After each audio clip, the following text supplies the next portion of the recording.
두 번째 우리가 이 26장에서 이 바울의 증언을 듣는 겁니다. 오늘 이 마지막에 결국에는 사도 바울은 자신이 하늘에서 보인 것을 그것을 거스르지 않고 전하는 자가 됐다 이렇게 얘기하는 거죠.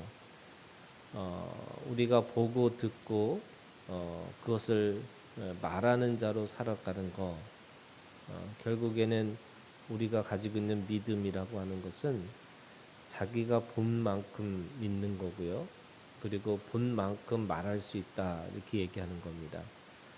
성령이 우리 가운데 임하시면 꿈을 꾸고 환상을 보고 예언한다 이런 거잖아요. 근데 우리가 가지고 있는 믿음이라고 하는 것은 결국에는 내가 말씀을 잘 깨달아서 이해하는 것이 아니라 사실은 모든 것은 체험으로부터 오는 겁니다. 이 우리가 성경을 우리가 공부하는 것은 결국 우리가 듣고 보고 한 것들에 대해서 그 말씀이 그거 본 것이 들은 것이 그런 거였구나라고 하는 것을 다시 확신 주는 것이 말씀이지 말씀을 통해서 우리가 정확하게 그거를 깨닫고 그거를 알게 되는 것이 아닌 거죠. 그런 의미에서 이 기독교가 말씀의 종교라고 하지만 그 말씀은 몸으로 우리가 경험되지 않는 것은 아무리 들어도 사실은 깨달을 수가 없는 겁니다.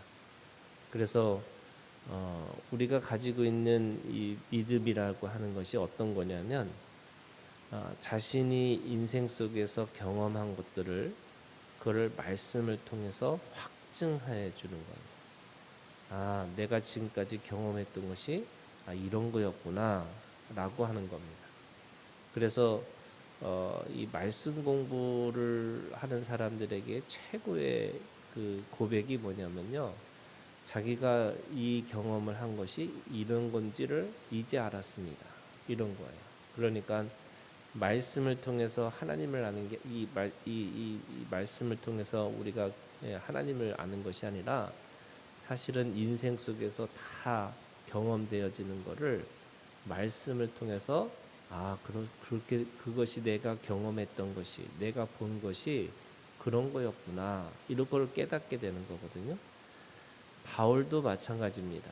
바울도 말씀을 공부를 했어요. 그게 가말리엘이라고 하는 최고의 문화에서 바리새인들 중에 바리새인으로 최고의 공부를 했는데 그 공부를 통해서 진리이신 예수를 또 진리이신 예수님을 믿는 사람들을 핍박하는데 그 진리를 쓴 거거든요.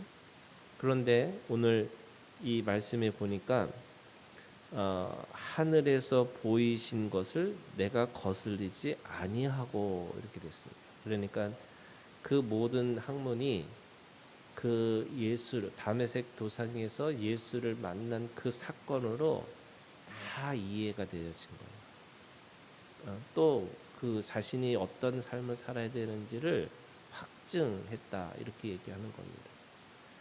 그래서 그가 했던 일이 뭐냐면 20절에 이방인에게 유대 온 땅과 이방인에게까지 회개하고 하나님께로 돌아와서 회개에 합당한 일을 하라 전했다 이렇게 얘기하는 거죠. 그가 했던 그 보인 것에 대한 응답이 뭐냐면 그 믿음의 응답은 그 복음을 전하는 건데 그 회개에 합당한 일을 하라고 전했다는 거죠. 그럼에도 불구하고 유대인들이 성전에서 자기를 잡아 죽이고자 했으나 하나님의 도우심을 받아서 내가 오늘까지 서서 높고 낮은 사람 앞에서 증언하는 것은 선지자들과 모세가 반드시 되리라고 말한 것밖에 없다. 그러니까 자신이 전하는 것은 모든 구약에 있는 말씀의 성취, 그 예수 그리스도를 통해서 바로 너희들에게 회개하라 이것에 대한 복음을 전하는 것이다 이렇게 얘기하는 거죠. 그러면서 23절이 이 자신이 하는 이 모든 것들이 어떤 일인지를 아주 한 문장을 가지고서 정의를 내리는데 그것이 뭐냐면 그리스도가 그러니까 사도 바울이 주체가 아니에요. 그러니까 그리스도가 고난을 받으실 것과 죽은 자 가운데서 먼저 다시 살아나사 이스라엘과 이방인들에게 빛을 전하시리라 함이니라. 그러니까 누가 전하는 거냐면 그리스도가 전하셨다 이렇게 되는 거예요. 자신은 그것에 대해서 자신이 전하는 것처럼 사람들이 보이는 거지만 그것이 아니고 살아계신 그리스도, 우리 속에 현존하신 그리스도, 그분이 자신을 통해서 자신의 죽음과 고난과 죽음과 그리고 다시 살아나셔서 이스라엘과 이방인들에게 빛을 전하시는 이 모든 과정이었다. 이거를 고백하고 있는 거예요. 이 바울의 이 신앙은 그리스도와 함께 죽고 그리스도와 함께 부활해서 내가 그리스도 안에서 살아가는 사람.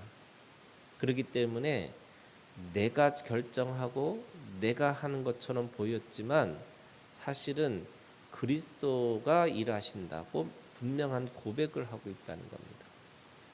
그러니까 하나님은 저 위에 계시고 나는 내가 하는 일을 하는 것이 아니고 나와 함께 더불어서 먹고 마시고 나와 함께 말씀을 전하시고 나와 함께 하는 그 모든 것들, 그것이 주님이 하고 계시다. 이거에 대한 고백을 분명하게 하고 있는 거죠. 이 고백을 들은 사람들의 두 가지 반응이 있어요. 첫 번째는 바로 베스도가 얘기합니다. 바울아, 네가 미쳤도다. 네 많은 학문이 너를 미치게 한다. 이렇게 얘기합니다. 이 베스도는 하나님도 모르고 또 구약의 약속도 모르고 또 신앙에 어떻게 보면 관심도 없는 그냥 철저하게 자신의 삶을 살아가는 그런 사람의 모습으로 볼 때는 바울이 미친 사람이라고 이야기하는 거죠. 그런데 예수님도 사람들로부터 미쳤다라는 얘기를 들었고요. 또 우리가 잘 알고 있는 것처럼 사도행전의 초대교회 사람들도 미쳤다, 그죠? 새 술에 취했다 이렇게 들었죠. 그러니까 사실은 일반적인 세상의 논리와 세상의 가치를 가지고 있는 사람들에게는 그리스도인들은 비정상적이라는 거죠.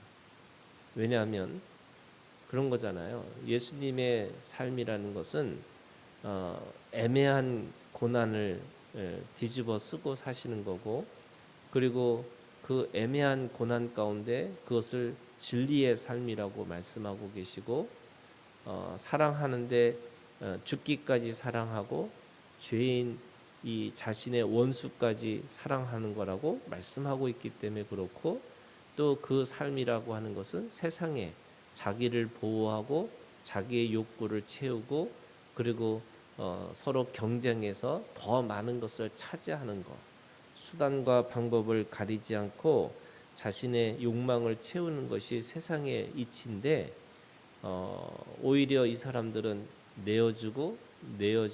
내어주는 삶으로 그렇게 살아가는 것을 보니까 세상의 논리와 세상의 가치를 반대로 살아가는 사람들이에요. 이거를 그리스도인의 역설이라고 얘기합니다. 여러분, 오늘 우리가 살아가는 이 삶이라고 하는 것은 세상과 어떻게 보면 반대로 살아가는, 그래서 반대 정신으로 살아가는 겁니다. 세상의 정신은 이거라고, 이것이 맞다고, 그것이 당연하다고 생각하는 것을 당연하지 않고 거꾸로 반대로 살아가는 것이라 이렇게 말씀하고 있는 거죠. 두 번째, 이 왕이라고 하는 아그리빠 왕은 유대인들이에요. 구약도 알고 예언도 알고 또 어떤 면에서 예수의 이야기도 알고 있는 사람입니다. 근데 그에게 뭐라고 얘기하냐면 바울이 왕께서는 26절 이 일을 아시기로 내가 왕께 담대히 말하노니 이 일이 하나라도 아시지 못함이 없는 줄 믿나이다. 이 일은 한쪽 구석에서 행한 것이 아니이다. 그러니까 유대인이라면 누구든지 다 알 수 있는 구약의 약속이고 또 예수 그리스도의 이야기고 또 이미 그 초대교회가 이루어져서 그 말씀의 부흥 또 그 교회들이 일어나는 것들을 알고 있기 때문에 27절에 아그리빠 왕이여 선지자를 믿으시나이까 믿으시는 줄 아나이다. 그러니까 이 지금 세상의 이치로만 살아가는 베스도는 그거를 미쳤다라고 표현했지만 당신은 혹시 그것에 대해서 아는 것이 있기 때문에 그거에 대해서 믿어야 되지 않겠냐라고 이야기하고 있는 거죠. 그랬더니 28절 두 번째 반응이 뭐냐면 아그리빠가 바울에게 이르되 네가 적은 말로 나를 권하여 그리스도인이 되게 하려 하는도다. 그러니까 지금 자신에게 뭘 얘기하고 있느냐면 그리스도인이 되라고 하는 것에 대해서 알고 있다는 거예요. 그러니까 지금 이 베스도보다 아그리빠는 하나를 더 알고 있는 사람이에요. 아, 이게 믿음의 문제구나라는 것은 알고 있는 사람인 거죠. 베스도는 그것이 어떤 것인지 모르니까 세상의 이치와 버긋나다고 생각하니까 미쳤다라고 표현했지만 이 아그리빠는 이것이 믿음의 문제인데 문제는 뭐예요? 적은 말로 말이 적은 말로 네가 나를 권하고 있구나. 이 말은 무슨 뜻이냐면 굉장히 짧은 시간 안에 또 어떤 별로 공도 들이지 않고 네가 나한테 이 믿음의 것을 권하고 있는 거구나 이렇게 생각하고 있는 거죠. 뭔가 자신을 설득하려면 더 많은 노력과 더 많은 수고와 더 많은 것들을 내가 나에게 말해야 되지 않겠냐 이렇게 얘기하는 거예요. 그런데 이것도 사람의 생각인 거죠.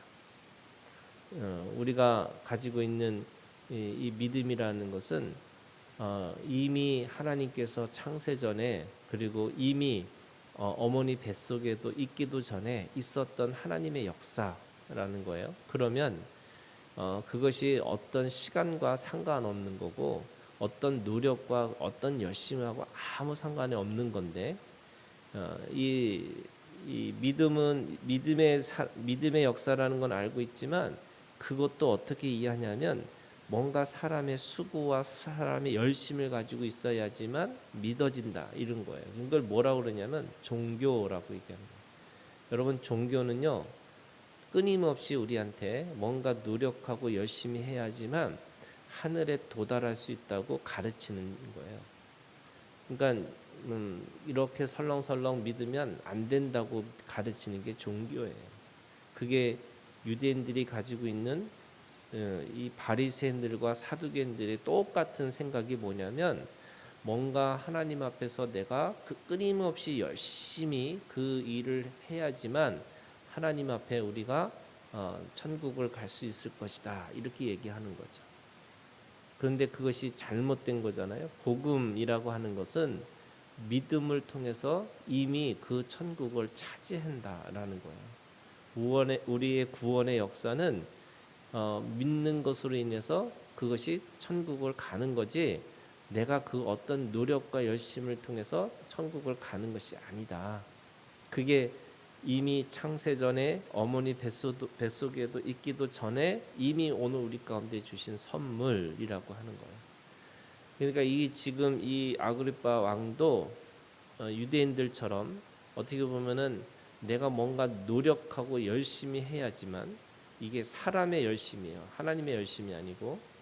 그러니까 사도 바울도 열심히 살았어요. 그런데 이 바울의 열심과 이 사두개인들 또는 바리새인들의 열심하고 차이가 뭐냐면 아까 얘기했던 자신이 하는 것처럼 보이지만 그것이 그리스도가 하셨다라고 믿는 거와 같은 거예요. 그래서 자기가 열심히 하는 게 아니라 그리스도와 함께 살아내니까 사람들이 볼 때는 그것이 열심처럼 보이는 거고 유대인들은 그리스도가 없는, 하나님이 없는 열심을 자기가 스스로 하다 보니까 자기가 스스로 깨끗하고 거룩해질 수 있다라고 착각하는 거예요. 그래서 이 종교 생활을 열심히 하면 할수록 누군가를 정죄하고 누군가를 심판하는 자가 됐다. 그런데 바울의 입장에서 보면은 그리스도가 하신 거기 때문에 내가 그것을 누군가를 심판하는 자가 아니라 은혜로, 은혜의 눈으로 보게 되고 누구든지 계속해서 그 복음을 들어야 되는 사람이라고 보게 되는 거죠. 그러니까 바울이 29절에 이르되 말이 적으나 많으나 당신뿐만 아니라 오늘 내 말을 듣는 모든 사람도 다 이렇게 결박된 것 외에는 나와 같이 되기를 하나님께 원하나이다. 저는 우리 이 사도 바울의 최고의 신앙이 이거라는 거예요. 자기가 가지고 있는 믿음이 모든 사람들에게 본이 되는 거라는 거죠. 자신의 그 믿음이 다른 사람들에게 자랑스럽게 드러낼 수 있는 믿음이라고 하는 거예요. 디모데에게 그러잖아요. 바울이 예수를 닮으라. 이게 사실은 더 정확한 말인데도 바울은 디모데에게 나를 닮으라고 얘기해요.